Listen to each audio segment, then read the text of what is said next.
I'm taking you to the Tower Grove Farmers Market and introducing you to Kitchen Culture, a business that shops the market and then makes prepared foods for you to cook at your own home.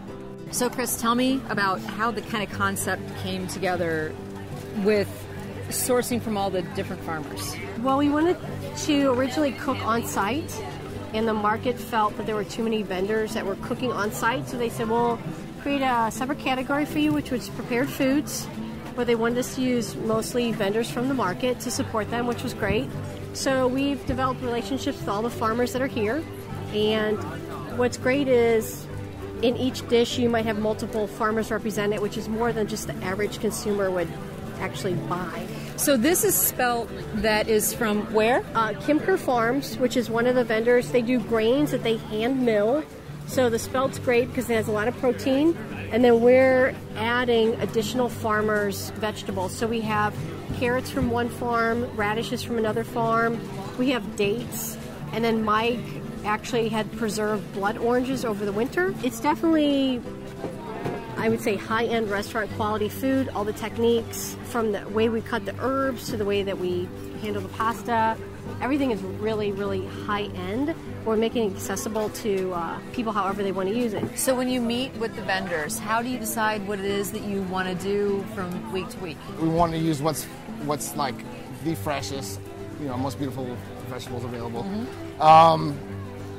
I just base it mostly on dishes that I've tried in the past. I try to create things for, say, like vegetarians, like the spelt here today, using different flavor combinations.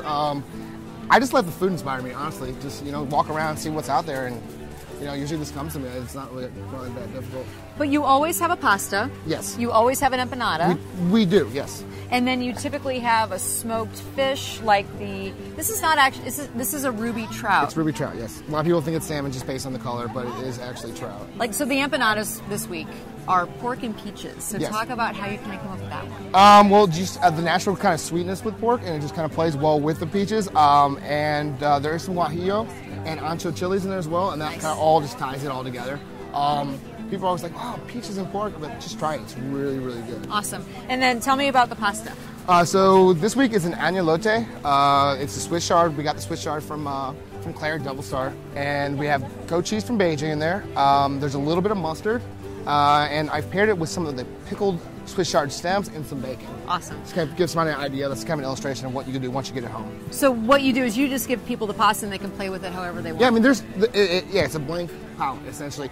And they can walk around the market and pick up whatever they want to garnish and pair with it. Well, I love the fact that I can take something like this home and eat restaurant quality food with my own bottle of wine and my own backyard and kind of dress it up or dress it down however it is that I want. Home. Exactly. Absolutely. That's definitely part of the vision. And I also know that I'm supporting all these different local farmers in the process. That's the bonus, right? And we're like, just cross-fertilizing the entire market, and just building connections. And people are really excited about the idea, just blown away.